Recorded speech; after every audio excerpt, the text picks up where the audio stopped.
నమస్తే అండి. నేను మీ అపర్ణ. ఈరోజు కొబ్బరి పచ్చడి ఎలా ప్రిపేర్ చేసుకోవాలో మీకు చూపించబోతున్నాను. ఈ కొబ్బరి పచ్చడి వేడి వేడి అన్నంలోకి, చపాతీల్లోకి, దోసల్లోకి కూడా చాలా బాగుంటుంది. తప్పకుండా ట్రై చేయాల్సింది. ఇప్పుడైతే ప్రాసెస్ ఎలాగో చూద్దాము. ఒక ప్లేట్లోకి 2 స్పూన్లు మినపప్పు, 2 స్పూన్లు ధనియాలు, 2 స్పూన్లు పచ్చిపప్పు, 1 స్పూన్ జీరా తీసుకోవాలి. పచ్చి కొబ్బరిని ముక్కలుగా కట్ చేసి అవి కూడా ఒక ప్లేట్లో పెట్టేసుకోవాలి. ఇప్పుడైతే పాన్ పెట్టుకొని హీట్ అయిన తర్వాత ఆయిల్ వేసుకొని ఎండుమిర్చిని లైట్గా వేయించుకోవాలి.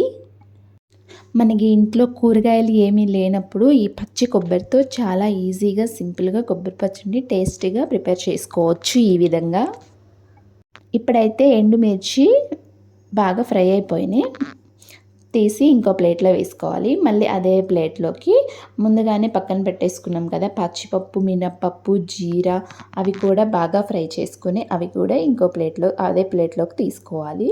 ఆ తర్వాత ఇంకొంచెం ఆయిల్ వేసుకొని కొబ్బరి ముక్కలు ముందుగానే ముక్కలు కట్ చేసి పెట్టుకున్నాం కదా, అవి బాగా వేయించుకోవాలి. కొబ్బరి ముక్కల్ని రెండు వైపులా ముక్కల్ని ఇలా చేసి చూడండి. కొబ్బరి పచ్చడిని చాలా రుచిగా ఉంటుంది, చాలా బాగుంటుంది. వేడి వేడి అన్నంలోకి కూడా చాలా టేస్ట్గా ఉంటుంది.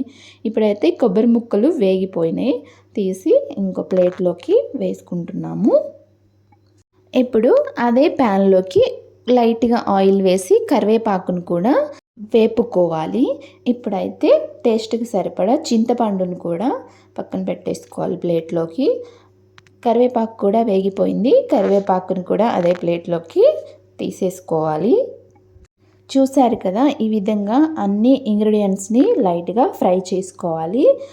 ఇవి అన్నీ చల్లబడిన తర్వాత ఒక చిన్న అల్లం ముక్క, చిన్నులపాయల రెబ్బలు, అలాగే టేస్ట్కి సరిపడా సాల్ట్ను కూడా యాడ్ చేసి మొత్తం ఒకసారి మిక్సీ పట్టేసుకోవాలి. ఇదిగోండి ఈ విధంగా మెత్తగా, చూసారు కదా చాలా మెత్తగా అయిపోయింది. ఇప్పుడైతే తాలింపు కోసం ఇందాకైతే వేయించుకున్నాం కదా, ఆ ప్యాన్లోనే ఆయిల్ వేసుకొని ఆయిల్ హీట్ అయిన తర్వాత తిరుగుమాత గింజలు, 2 ఎండుమిర్చి వేసుకొని లైట్గా ఫ్రై చేసుకున్న తర్వాత ఆనియన్స్ని కూడా వేసుకోవాలి. ఆనియన్స్ని కూడా బాగా వేయించుకోవాలి, ఫ్రై చేసుకోవాలి. ఆ తర్వాత కరివేపాకును కూడా వేసుకొని మళ్ళీ ఒకసారి మొత్తం తాలింపుని కలుపుకోవాలి.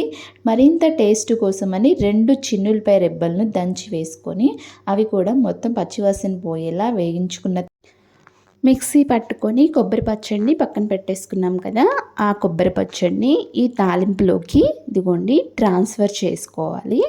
ట్రాన్స్ఫర్ చేసి మొత్తం కలిసేలాగా కొబ్బరి పచ్చడి తాలింపు మొత్తం కొబ్బరి పచ్చడి మొత్తం కలిసేలాగా కలుపుకోవాలి. చూశారు కదా, చాలా అంటే చాలా ఈజీగా సింపుల్గా ఇంట్లోనే కొబ్బరి పచ్చడిని ఎలా ప్రిపేర్ చేసుకోవాలో. ఈ కొబ్బరి పచ్చడి వేడి వేడి అన్నంలోకి, చపాతీల్లోకి, దోశల్లోకి చాలా టేస్టీగా ఉంటుంది. తప్పకుండా మీరు కూడా ట్రై చేయండి. Thank you for watching.